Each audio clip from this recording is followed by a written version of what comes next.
हम्म। नमस्कार, मैं किरण चौधरी एक बार फिर से आप सभी के साथ आपके अपने YouTube चैनल पर। देखिए, आज हमारे साथ मौजूद है एक बहुत ही खास मेहमान, सुरेश जाट सर। एजुकेशन के क्षेत्र में एक बहुत ही जाना पहचाना नाम। तो आज के सेशन में हम बात करने जा रहे हैं जो स्टूडेंट आरएएस एग्जाम की तैयारी कर रहे हैं। इस एग्जाम को लेकर, इस प्रिपरेशन को लेकर उनके मन में बहुत सारे डाउट्स होते हैं। इन्हीं डाउट्स को क्लियर करने के लिए आज हमारे साथ मौजूद है सुरेश जाट सर।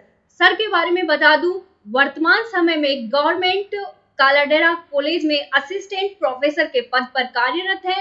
एजुकेशन के क्षेत्र में एक लंबा एक्सपीरियंस इनको है।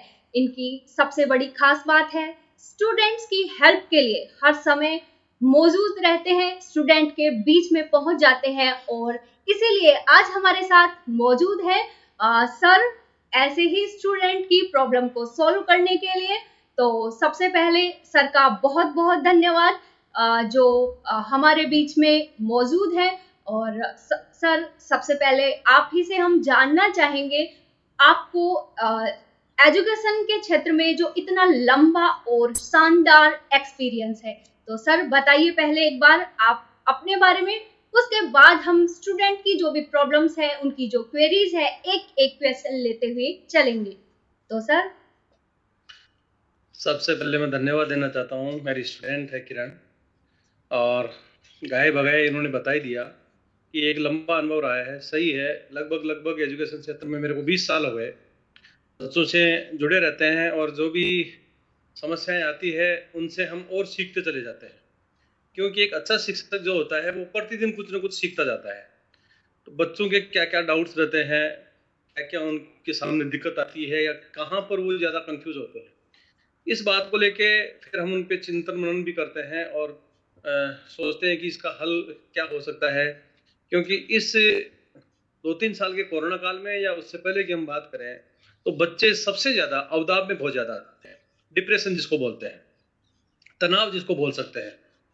स्वाभाविक भी है, बच्चा जैसे ही बुनियादी शिक्षा कक्षा 12 से लेके आगे आता है और वो जो पढ़ाई करता है वो कॉलेज के लिए, उसमें वो बेसिकली जॉब के लिए ही वो पढ़ाई होती है, या फिर उच्च शिक्षा उच्च अध्ययन के लिए वो पढ़ाई होती है। तो उन चीज़ों के जो कन्फ्यूजन होते हैं वो हम कोशिश करते हैं कि बच्चों के दूर रहे हैं और बच्चे सहज होके एक बहुत अच्छा मानव संसाधन तैयार हो, ताकि देश समाज और राष्ट्र इन सब के वो काम आए। क्योंकि हमारे यहाँ एजुकेशन का मतलब ही ये है बेसिकली कि एक मानव संसाधन तैयार करना, और जिस देश में मानव संसाधन बेहतरीन है वो देश बहुत लंबे समय तक और बेहतरीन तरीके से आगे बढ़ता है। इसमें बहुत से उदाहरण है दुनिया भर में, चाहे जर्मनी हो, चाहे जापान हो, या इजराइल हो, या और भी बहुत से देश, जहाँ का मानव संसाधन जितना ज़्यादा मजबूत होगा, और वो मानव संसाधन मजबूत होगा वो शिक्षा से, उनके कौशल विकास से, और वहाँ पर एक अच्छा टीचर जो भी होता है वो कोशिश करता है कि उसकी जो भी बच्चे की समस्याएं होती है उनमें उनके व्यक्तित्व का हर पल, हर दृष्टिकोण से, हर एंगल से उनका व्यक्तित्व का विकास हो, और बच्चे जो हैं वो आगे से आगे निरंतर बढ़ते चले जाएं। हाँ किरण।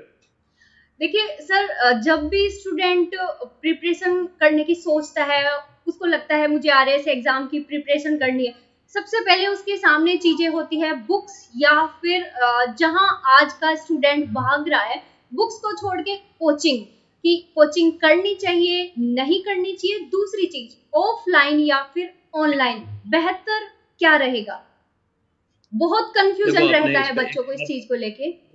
एक ही पर्सन ने आपने क्या है 3-4 क्वेश्चन जड़ दिए। पहला क्वेश्चन तो यह था कि एक प्रिपरेशन प्रिपरेशन को लेके, आरएस की प्रिपरेशन कब शुरू करे, कब क्या करे। इसके अलावा दूसरा जो क्वेश्चन था एक कोचिंग वाला था, और तीसरा क्वेश्चन जो आजकल इस समय, क्योंकि ऑनलाइन कोचिंग बहुत तेजी से बढ़ रही है, ये एक तरह से मैं ये कह सकता हूँ कि सबसे तेजी से बढ़ता हुआ उद्योग इस समय बन रहा है। तो सबसे पहले तो मैं बात करूं कि हम, एक बात आपने रखी कि कौन कौन सी बुक्स होगी। सबसे पहले तो मैं बात करूं कि हम हमारी एजुकेशन को 2 भागों में बांटे। एक हमारी बुनियादी शिक्षा होगी कक्षा 12 तक। कुछ एग्जाम्स ऐसी होती हैं जो कक्षा 12 के बाद में भी दी जा सकती हैं, जैसे अभी लेकिन अब ज्यादातर जो एग्जाम्स है उनमें बीए स्टैंडर्ड कर दिया। या यूँ माने कि ग्रेजुएट कर दिया एक तरीके से, बीए, बीएससी, जी। बीकॉम जो भी होगा। और उसके पीछे भी जो मंशा है, वो मंशा यही है कि बच्चे बहुत ज़्यादा आ गए तो उस भीड़ को कम कैसे करें, उसकी छँटाई किस लेवल पे करें? क्योंकि सीनियर या हाई स्कूल या इस 12वीं क्लास तक तो बच्चे बहुत ज़्यादा हो जाते हैं। एक-एक एग्ज़ाम, अभी जैसे पिछले दिनों रीट का एग्ज़ाम था, अपने आप में एक सरकार के सामने चुनौती हो जाती है, समाज के सामने चुनौती हो जाती है कि इतने बच्चों का एक साथ एग्ज़ाम संपन्न कैसे होगा? तो उसको दूर करने के लिए ये किया जाता है कि बीए, बीकॉम में बीएससी वगैरह होगी, वो जाके वो एग्ज़ाम्स देंगे। दूसरी चीज़ की आप बात कर रहे थे, कौन-सी बुक्स वगैरह की होंगी। चाहे मेरा यहाँ पर ये कहना है कि हम चाहे किसी भी लेवल के एग्ज़ाम की बात करें, इवन आईएएस की बात करें या आरएस की बात करें और दूसरी बहुत सी एग्ज़ाम्स हैं, उनकी बात करें, तो सबसे पहले तो हम कक्षा 6 से लेके हमारे जो 10 तक जो बेसिक्स है, वहाँ पर वो हमारे तैयार होनी चाहिए। वो किताबें ही हमें पढ़नी है। बहुत बार हम उस समय जब कक्षा 6, 7, 8 में थे, हो सकता है उस समय हमने ठीक ढंग से नहीं पढ़ पाए और आगे से आगे हम चलते गए, लेकिन हमें वापस लौट के उनको देखना होगा। यहाँ पर बहुत बार ये बात आ जाती है कि कुछ बच्चे जिनकी हम बात करते हैं कि जीनियस होते हैं या बहुत एक्स्ट्रा ऑर्डिनरी होते हैं या इंटेलिजेंट होते हैं, उनके पीछे ये होता है कि उनको कुछ मेमोरी शार्प होती है या उनको वो सब चीज़ें याद रहती है। हमें जो कुछ बच्चे उन चीज़ों को भूल जाते हैं, तो उनको वापस वो चीज़ें कक्षा 6 से लेके 10 तक हमें उनको देखनी है। इसके अलावा कक्षा 11-12 में केवल जैसे पॉलिटिकल साइंस वाला जो है या फिर इकोनॉमिक्स वाला है या फिर जो ज्योग्राफी है या कुछ जो 10वीं तक की सामान्य विज्ञान की बात करते हैं वो है, ये बुक्स हमें और ठीक ढंग से देखनी होगी। जी सर। क्योंकि एक इसके अलावा लैंग्वेज की जहाँ तक बात करें, क्योंकि इस समय सभी प्रकार की एग्ज़ाम्स में लैंग्वेज अपना एक बहुत महत्वपूर्ण भूमिका निभाती है। इवन आरएस की भी हम बात करें तो एक पेपर होता है और लगभग 25% लैंग्वेज का ही उसमें अपना दारोमदार होता है। और इस समय तो स्थितियाँ ये बन गई कि 200 नंबर का लैंग्वेज का पेपर होता है, हिंदी और इंग्लिश का, वो बहुत हद तक स्कोरिंग हो रहा है कि उसमें कितने नंबर आ रहे हैं। उसमें काफ़ी संभावना रहती है कि उसमें क्या स्थिति बन रही है, वो एक तरह से यूँ कह सकते हैं कि डिसाइडिंग पेपर बन रहा है। तो लैंग्वेज बहुत अच्छी हो, हिंदी और इंग्लिश 2 भाषाएँ तो बहुत अच्छी हों। जैसे आईएएस में तो ये भी होता है कि जब इंग्लिश का पेपर जो है वो क्लियर होगा, तभी आगे दूसरे एग्ज़ाम्स दूसरे जो पेपर लगे हैं वो आपके चेक होंगे। इसी प्रकार से आरएस की मैंने जैसे बात बताई और दूसरे बहुत से एग्ज़ाम हैं। तो हमें लैंग्वेज में भी वही है, कक्षा 6 से लेके और 10 और 12 तक की स्टैंडर्ड की। क्योंकि हम कई बार बहुत ज़्यादा बोले जाते हैं, लेकिन मैंने एक चीज़ देखी है कि जो भी एग्ज़ाम्स होती है, इनका स्टैंडर्ड जो होता है, जो मानक होता है, वो 10वीं और 12वीं का होता है। 12वीं तक की आपकी इंग्लिश शानदार होनी चाहिए, 12वीं तक की आपकी हिंदी अच्छी होनी चाहिए, 10वीं तक की आपका जो जनरल साइंस और हिस्ट्री और जो कल्चर या और बहुत सी चीज़ें हैं, वो आपकी उस लेवल तक बहुत अच्छी होनी चाहिए। फिर आप यदि ऑप्शनल पेपर लेते हो कोई भी, जैसे आजकल आरएस में तो नहीं है ये सिस्टम, आईएएस में एक है, तो उसमें आप ग्रेजुएशन लेवल तक का। फिर हम जैसे अभी बात की कि ग्रेजुएशन लेवल तक हम पढ़ाई करते हैं, बीए, बीएससी, बीकॉम वगैरह, तो वहाँ पर हम हमारी उस लेवल तक की पढ़ाई को बहुत अच्छे से करें। वही सारी बुक्स हैं, वही हमारा आधार होगा और उन बुक्स के अलावा हम इतर दूसरी जो जो एक तरह से कमज़ोर किस्म की जो गाइडें हैं या जो भी एक तरह से शॉर्ट नोट होते हैं, उनका सहारा नहीं लिया जाए। जो भी हमारी बुक्स वगैरह हैं, उनसे बच्चा खुद ही पढ़े और खुद ही उन सब चीज़ों को देखे। क्योंकि नोट्स किसी और दूसरे को हो सकता है उसको 2 चीज़ कोई दूसरी आती हो। वो आपको नहीं आ रही हो तो वो उनको नहीं लिखेगा, वो केवल उसी बात को लिखेगा। तो हमें दूसरे के नोट्स को हम केवल देख सकते हैं, लेकिन उनको आधार नहीं बनाना। आधार आपको हमारी बेसिक बुक्स बनानी है और एक सही रणनीति के साथ कि मुझे 2 महीने में, 3 महीने में, 4 महीने में इस तरीके से पढ़ाई करनी है, तो मेरे ख्याल से कोई भी जो एग्ज़ाम्स हैं, वो कहीं भी दूर नहीं जाएगी। जैसे मैं कई बार कई सारे दूसरे जो आईएएस वगैरह के आजकल यूट्यूब पे चलते रहते हैं, तो उनको मैं देखता हूँ, सुनता हूँ, तो वहाँ पर जैसे ये दिव्य कीर्ति जी जो है, उनका आता है, वो कहते हैं कि एक बार भाई, जो भी कोई सही ढंग से ये सोचता है कि मुझे ठीक ढंग से जीवन यापन करना है, तो वो एक बार आईएएस की तैयारी ज़रूर कर ले 1 साल तक। क्योंकि आईएएस की तैयारी करने का मतलब कि उसके फंडे, उसका फंडामेंटल, उसके कॉन्सेप्ट्स, उसकी संकल्पनाएँ बहुत अच्छे से उसकी क्लियर हो जाएगी। तो वो है कि ज़रूरी नहीं कि अब उनमें से 1 लाख बच्चे जा रहे हैं, अब उनमें से सेलेक्ट कितने होते हैं, लेकिन वो दूसरे बच्चे जो दूसरे काम भी करेंगे, तो उनके जब अपने एक संकल्पनाएँ कॉन्सेप्ट्स क्लियर होंगी, तो उनका जीवन जो है वो सहज और ठीक ढंग से चलेगा। तो ये एक फ़ायदा मिलता है। तीसरी चीज़ आपने पूछी कि कोचिंग लेनी चाहिए या नहीं लेनी चाहिए। कोचिंग की जहाँ तक बात है, कोचिंग का एक अपने आप में मैं ये कहता हूँ कि कोचिंग का एक कीड़ा होता है। ये एक बार लेना चाहिए। बाकी कोई बच्चा ये सोचे कि मैं कोचिंग के भरोसे ही सब कुछ कर लूँ वो कभी नहीं होगा। वो केवल वहाँ से आपको एक हल्की सी गाइडेंस मिलेगी कि ये चीज़ें हैं, और उनको आधार मान के जो बच्चे कोचिंग थोड़ा सा देख लेते हैं कि हाँ, इस तरीके से बता रहे हैं, और फिर हमारे खुद का माइंड सेट करके और फिर पढ़ाई करेंगे, तो शायद मुझे लग रहा है कि ज़्यादा सफलता मिलेगी। इट मीन्स मेरा यहाँ पर कहना ये है कि बच्चे ये नहीं सोचे कि मैंने तो ये ठीक है कोचिंग ज्वाइन कर ली और 50,000 20,000 30,000 रुपये जमा करवा दिए, अब जो है वो कोचिंग वाला जाने और उनका काम जाने, मौज मस्ती कर रहे हैं, ठीक है वो पढ़ा रहे हैं वो, लेकिन उससे सिलेक्शन नहीं होगा, क्योंकि बहुत से बच्चे कोचिंग लेते हैं। तीसरी बात आपने कही है ऑनलाइन और ऑफलाइन। ऑफलाइन हमेशा देखो ऑफलाइन ही रहेगी निसंदेह, क्योंकि वहाँ पर एक तरह से आपस में बच्चों से दूसरों से कांटेक्ट होता है, दूसरे बच्चों से बातचीत होती है, वो क्या पढ़ रहा है, कैसे पढ़ रहा है, उनका बिहेव क्या है, गुरुजी से सीधी एक तरह से दिखते हैं, तो वो चीज़ एक अलग होती है।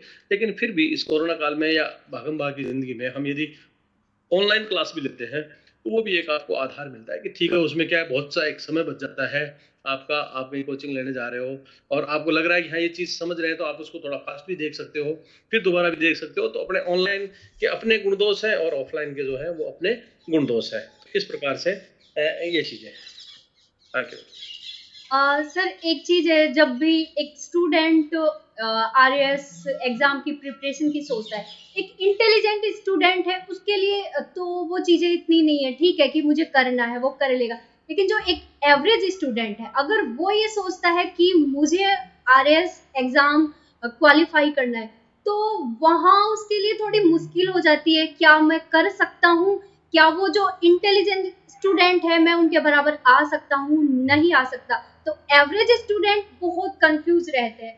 तो क्या एक एवरेज स्टूडेंट को आरएएस की एग्जाम की तैयारी करनी चाहिए, क्या वो कर सकता है?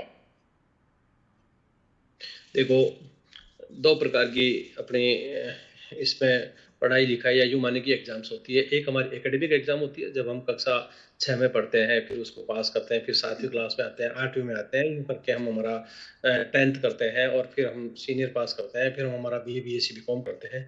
उसको हम एकेडमिक एग्ज़ाम्स बोलते हैं। वहाँ पर बच्चा क्या लिख रहा है, कैसा लिख रहा है, भाषा शैली वगैरह है और बहुत सी चीज़ें हैं। उसमें नंबर काफ़ी दिए जाते हैं बच्चों को, भाई ठीक है बच्चा एकेडमिक रुझान में है, पढ़ रहा है। कंपटीशन वाले में क्या होता है कि कंपटीशन में ये होता है कि वहाँ पर नंबर काटे जाते हैं कि बच्चा कोई भी गलती कर रहा है, उसके नंबर काटे जाएँगे वहाँ पर। तो जो एवरेज स्टूडेंट की और जो एक इंटेलिजेंट स्टूडेंट की बात है जहाँ पर, कि जो जीनियस होते हैं शुरू से अपना पढ़ रहे हैं, तो उन लोगों को थोड़ा-सा फ़ायदा मिलेगा कि उनको छोटी-छोटी बातें काफ़ी याद है, ध्यान है उन चीज़ों को। और जो एवरेज है वो पहले हो सकता है उसने ध्यान नहीं दिया, लेकिन यदि उसमें जुनून है, उसमें कुछ कर गुज़रने का है मादा, तो वो सिलेबस देखे, कोई बड़ा सिलेबस नहीं होता है, इवन आईएएस तक का भी, और एक पूरी रणनीति के साथ यदि तैयारी करे, तो मेरा ये मानना है कि हो सकता है कि इंटेलिजेंट जो है वो पिछड़ी साबित हो जाए, और जो एवरेज स्टूडेंट है जिसने अपना सिलेबस लिया है, पुराने पेपर लिए हैं और एक रणनीति के साथ यदि मैदान में आया है, तो निश्चित रूप से वो इसमें बाजी मार ले जाएगा। तो ऐसा नहीं है कि एवरेज स्टूडेंट, काफ़ी बच्चे इस समय एवरेज स्टूडेंट बहुत अच्छी सफलताएँ प्राप्त कर रहे हैं निश्चित रूप से। सर मतलब आपके कहने का मतलब कि एक एवरेज स्टूडेंट कर सकता है अगर उसको प्रॉपर गाइडेंस मिले, एक उसको सही और गाइडेंस मार्गदर्शन मिले, तो मतलब के साथ एवरेज उसकी स्टूडेंट कर सकते हैं ये चीजें। और एक चीज और होती है सर, जैसे शुरुआत हम किसी चीज की करते हैं, तैयारी कर रहे हो, कोई भी चीज होती है, तो हम बहुत पॉजिटिव एनर्जी के साथ शुरुआत करते हैं। लेकिन ये चीज आरएएस एग्जाम प्री से लेकर क्वालिफाई करने तक एक लंबा सफर हो जाता है, और इस दरमियान बच्चे कहीं ना कहीं डिमोटिवेट हो जाते हैं, निराश हो जाते हैं। इतने समय तक किस तरीके से वो अपने आप को मोटिवेट रखे ताकि प्री स्टार्ट से लेकर लास्ट वो अपना गोल अचीव करे, तब तक पूरी पॉजिटिव एनर्जी के साथ पूरा कॉन्स्टेंट वो कैसे रख सकते हैं, ये जानना चाहेंगे। सबसे पहले तो देखो, इसमें जो खरगोश की चाल चलते हैं, मैंने उनको असफल होते हुए देखा है हमेशा। इसमें निरंतरता चाहिए, कछुए की चाल चाहिए, धैर्य चाहिए, अपने स्वास्थ्य का वो पूरा प्रॉपर्ली ध्यान रखे, डिप्रेशन, तनाव में बिल्कुल नहीं आए, पुराने पेपर्स वगैरह का ध्यान रखें, उसके अकॉर्डिंग वो तैयारी करें। बहुत ज़्यादा ये महत्वपूर्ण नहीं है कि कितने घंटे पढ़ रहा है, वो पढ़ कैसे रहा है, ये बहुत इम्पोर्टेंट है। कौन-सी बुक्स पढ़ रहा है, ये इम्पोर्टेंट है। क्या किस रणनीति से पढ़ रहा है, इसके अलावा उसका जो वो कौशल विकसित कर रहा है, उसके ऊपर क्या उसका माइंडसेट है, उस पर ही डिपेंड कर रहा है वरना वो बहुत अच्छी किताबें पढ़ लेगा, उससे भी नहीं होगा। एक अभी जैसे मैंने बताया कि आप कक्षा 6 से लेकर 10 तक की, फिर 11-12 की, फिर आपकी जो बीए की बुक्स है, फिर इसके अलावा बीए, बीएससी, बीकॉम की जो आपकी बुक्स है, इसके अलावा फिर आपको, क्योंकि जीके वगैरह में तो स्टैंडर्ड केवल और केवल आपका सीनियर या 10th स्टैंडर्ड ही है। फिर आपका ऑप्शनल पेपर है, लेकिन खास बात ये है कि ऑप्शनल पेपर तो आरएस पे तो है ही नहीं, आईएएस पे है। इसके अलावा हमेशा मैं इस चीज पे बहुत ज्यादा जोर देता हूँ कि सिलेबस हो ही हो, सामने बिल्कुल सिलेबस हो, अकॉर्डिंग सिलेबस ही वो पढ़े, पुराने पेपर देख लें। तो मेरा ये मानना है कि शायद इसमें निरंतरता रखें, कहीं भी किसी प्रकार का तनाव नहीं लें। एक बहुत बार ये होता है कि ये बड़ा एक संक्रमण काल सा होता है, इसमें बच्चे के सामने 2-3 एग्जाम एक साथ आ जाती है, कई बार इसको छोड़ूं, उसको छोड़ूं, क्या करूं, फर्स्ट ग्रेड करूं या सेकंड ग्रेड करूं, या उसी समय कॉलेज लेक्चर आ गई या उसी समय नेट आ गई। लेकिन ये दुविधा ओवरऑल सबके साथ होती है, ये इसको मैं एक तरह से संक्रमण काल बोलता हूं। उसमें दूसरा कोई सलाह नहीं देगा, अल्टीमेटली करना खुद को ही है, क्या डिसाइड कर रहा है, कैसा है। कुछ ऐसी चीजें होती है, जैसे मान लो स्क्रीनिंग हो रहा है, जैसे प्रीलिम्स आ गया एग्जाम, उस समय कहीं नेट है तो आप नेट का एग्जाम दो, दोनों ही as a prelims type screening type के हैं, स्क्रीन उनके नंबर नहीं जुड़ेंगे। उस समय आप इस तरीके से इतनी तैयारी करो कि आपका इसको एक तरह से क्लियर हो जाए। फिर आपको जो जोर लगाना है वो आपको मेंस वगैरह में लगाना है। उस समय आपको लग रहा है कि अब 3 महीने बाद में मेंस आ रहा है, उस समय आप वो दूसरे एग्जाम्स को वहां पर एग्जाम्प्ट करें, छोड़ दें, और उस समय पूरा पूरा फोकस जो है वो आप उस मेंस एग्जाम में ही दें एक बार। फिर आगे जो भी होगा वो मेरे ख्याल से शायद पॉजिटिव ही होगा।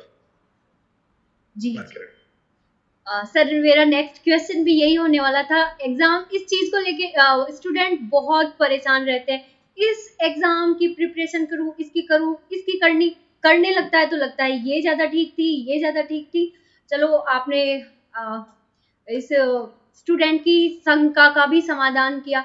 एक चीज और है, जैसे मीडियम का, जो स्टूडेंट हिंदी मीडियम से निकलते हैं, कहीं ना कहीं एक हीन भावना से वो ग्रसित रहते हैं आज के समय, इंग्लिश और आगे एग्जाम में, इंटरव्यू में, और कहीं ना कहीं उनको लगता है हम हिंदी मीडियम से हैं, हम काफी पीछे हैं, हम आज के समय के जो इंग्लिश मीडियम के बच्चे हैं उनसे पिछड़ गए हैं। और इसी चीज को लेकर के वो कहीं ना कहीं एक तनाव में रहते हैं और अच्छे से एग्जाम की प्रिपरेशन नहीं कर पाते। तो क्या कहीं ऐसा कुछ है? देखो, सफलता का आधार कभी भी माध्यम नहीं रहा। जी। दूसरी बात कि इंग्लिश मीडियम के बच्चे ज़्यादा सफल होते हैं, इसका सीधा सा एक 2-3 चीज़ें हैं। एक तो ये है कि वो बच्चे, इसका मतलब शुरू से ही पढ़ने के प्रति उनका रुझान रहा है, छोटी कक्षाओं से उन्होंने अच्छी तैयारियाँ की है। दूसरी चीज़, वो उन बच्चों ने छोटे-छोटे टर्मिनोलॉजी, टर्म्स वगैरह या डेफिनेशंस, परिभाषाएँ वो ठीक-ठीक याद की उस समय।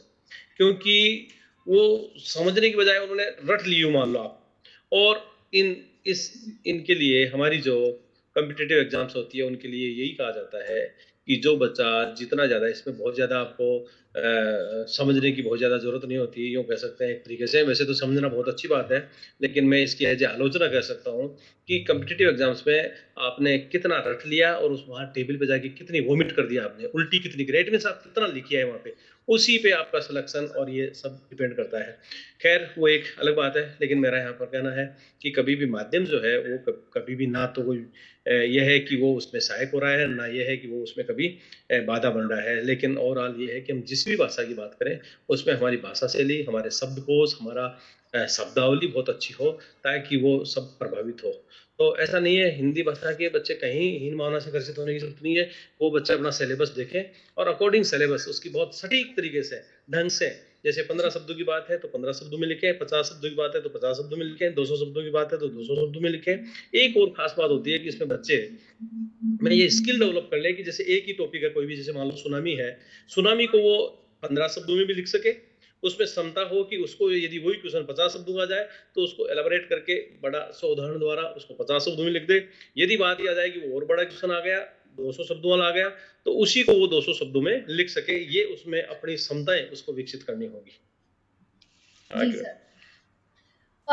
अभी अपन ने, जैसे आपने सर लिखने की बात की, किस तरीके से पढ़ना है, किस तरीके से लिखना है। एक बच्चा है जो बहुत अच्छे से पढ़ना जानता है, लिखना जानता है, लेकिन प्री और मेंस एग्जाम उसने क्लियर कर ली, लेकिन बात जब आती है इंटरव्यू की, वो शायद अलग हो जाता है, क्योंकि पढ़ के लिखना और उसको फिर इंटरव्यू में एक्सप्रेस करना। शायद बहुत सारे स्टूडेंट होते हैं जो अच्छे से याद करते हैं, लिख लेते हैं, लेकिन वो उस चीज को बोल नहीं पाते। वो स्टूडेंट अच्छी तैयारी के बावजूद जो है पिछड़ जाते हैं इंटरव्यू में। तो किस तरीके से तैयारी करें, स्टार्टिंग से करें, क्या जो भी है? देखो होता क्या है, सही बात है, मनोविज्ञान भी ये चीज़ कहता है कि कुछ बच्चे जो होते हैं वो एक्स्ट्रोवर्ट होते हैं, कुछ इंट्रोवर्ट होते हैं, कुछ अंतर्मुखी होते हैं, कुछ बहिर्मुखी होते हैं। तो जो अंतर्मुखी बच्चे होते हैं शायद उनके सामने ये समस्या आ जाती है, लेकिन मेरा ये मानना है कि हम कॉम्पिटिशन को या इंटरव्यू को ध्यान में रखें, हमारे टॉपिक्स बहुत अच्छे से तैयार करें, तो शायद और बिल्कुल नोट्स बना के ठीक ढंग से, और इसके अलावा जो हमारा न्यूज़ वगैरह है उसको जी। सुने, और हमारे पास यदि फैक्ट्स होंगे, हमारे पास यदि ज्ञान होगा, तो फिर वो चीज़ें उसमें घबराने की ज़रूरत नहीं है। जैसे इंटरव्यू बोर्ड के सामने जाएँगे, वो आपसे क्वेश्चंस रखेंगे, तो यदि हमने हमारी तैयारी की है, हमें उसके बारे में जानकारी है, तो जैसे मान लो अभी कोरोना की बात है, पूछे कोरोना क्या है? अब किसी बच्चे को कुछ भी नहीं पता, चाहे वो कितना ही बहिर्मुखी हो, वो जी। इधर-उधर की बातें करेगा, उससे कभी भी नंबर नहीं आएँगे। वो यदि एक आपका बिल्कुल ठीक ढंग से कोरोना के ऊपर अपना सारी चीज़ें बताएगा, उसके लिए तो आपको उसको तैयारी करनी होगी कि भाई ये कोरोना आया कहाँ से? क्या है? इसके डिमेरिट्स क्या है? इससे हो क्या रहा है? नुकसान क्या हो रहा है? इसके अलावा इसके साथ ही साथ इससे और दूसरे जो बदलाव आ रहे हैं सामाजिक, आर्थिक और दूसरे, उनके बारे में उनको तो आप एक-एक टिप्स पे वो एक-एक टिप्स पे उनको गिनाएगा। जी। शायद मेरे ख्याल से इंटरव्यू वही इफ़ेक्टिव होता है। इसलिए बच्चा ये नहीं सोचे जब वो प्रीलिम्स की तैयारी करता है, उस दौरान ही उसके साथ-साथ यूँ कह सकते हैं कि मेंस की तैयारी होती है। जब वो मेंस की तैयारी करता है, बहुत सी चीज़ें उसी पे डिपेंड करती है कि वो इंटरव्यू में, और मैं तो इंटरव्यू के मामले में एक और ख़ास बात करना चाहूँगा जी। कि इंटरव्यू में बच्चा चाहे उसमें इतना है क्षमता है कि जो चीज़ उसको आ रही है, उधर उस इंटरव्यू बोर्ड को ले जा सकता है। जैसे मैं अभी मेरे कॉलेज में एनएसएस का कैंप चल रहा था, तो मैंने कुछ बच्चों को एनएसएस की फुल फॉर्म क्या होती है, इसका मोटो क्या है, जी। क्या इसके उद्देश्य हैं, क्या इसके एम हैं, ये सब चीज़ें मैंने बताई, और साथ ही साथ मैंने ये कहा कि आप ये एक डिग्री ले रहे हो, कि मान लो आपका आईएएस, आरएस तक का इवन कोई भी आपका इंटरव्यू हो, वहाँ पर आप चाहो तो उसमें आप कह सकते हो, जब आप ले जाना चाहते हो उस तरफ, तो आप कह जी। सकते हो कि सर मेरे ग्रेजुएशन में मेरे एनएसएस रहा है, और मैं स्टेट लेवल का या नेशनल लेवल का वॉलंटियर रहा हूँ। तो फिर उनमें से इंटरव्यू भी क्या है अपने आप में एक जितना आप सामने वाले के लिए समस्या है, मेरा ये मानना है कि जितना आप इंटरव्यू बोर्ड के लिए भी उतना ही एक तरह से दुर्गम कार्य होता है। क्योंकि वो क्वेश्चंस कैसे रखने हैं, क्या रखने हैं, और यदि सहज-सहज चलता रहे, मान लो कोई बच्चा टिप्स पे आगे-आगे उनको हिंट देता रहे, तो वो इंटरव्यू सहज होता चलता है। तो उसको यदि ले जाना है कि मुझे एनएसएस की तरफ ले जाना है, तो वो एनएसएस का ज़िक्र कर लेगा, तो उन्हीं में से कोई पूछ ले, अच्छा एनएसएस में क्या होता है? फुल फॉर्म बताइए, कब आया था? अब उसको पूरा नॉलेज है। क्योंकि 7 दिन का यदि उसने कैंप वास्तव में किया है ठीक ढंग से, तो उसके बारे में खूब डिटेल से बता देगा कि एनएसएस ये है, इसके उद्देश्य इस प्रकार से है, ये योजना तब से आ रही है, जी। हम इसको बहुत बेहतरीन तरीके से यूँ लागू कर सकते हैं, स्कूल और कॉलेज में और बच्चों का यूँ फ़ायदा ले सकते हैं, शायद देश और समाज बहुत आगे जा सकता है। तो वो आराम से उसका जितना इंटरव्यू है वो टोटल उसके ऊपर ही हो गया। तो इंटरव्यू कभी भी ये नहीं होता है कि क्या तैयारी करें। लेकिन मेरा इतना सा ज़रूर मानना है कि बच्चा चाहे उधर उस इंटरव्यू को घुमा सकता है, ले जा सकता है उधर। हुँ। तो सर और निसंदेह आज का हमारा ये डिस्कशन सेशन जो था बच्चों के लिए बहुत ही हेल्पफुल होने वाला है, क्योंकि देखा है हमने आपको बचपन से, हम भी आप ही से सीखा है, मोटिवेट हुए हैं, और तभी आज हम बोल पा रहे हैं। तो जरूर बच्चे आपसे सीखेंगे और इंटरव्यू उनके लिए जो कॉन्फिडेंस लेवल है वो जरूर डेवलप होगा। तो सर बहुत बहुत धन्यवाद। हमने देखा है बच्चों के लिए, बच्चों के हित के लिए, बच्चों के भविष्य के लिए आप हमेशा तत्पर रहे हैं, और एक बार फिर से आज सभी को फायदा मिलेगा। तो सर आज अ, आपका बहुत बहुत थैंक यू किरण। धन्यवाद सभी उन स्टूडेंट्स की तरफ से जो अभी आपको सुन रहे हैं, और भविष्य में जो बहुत ही हेल्पफुल आपका ये डिस्कशन उनके लिए होने वाला है। धन्यवाद सर। ज़रूर।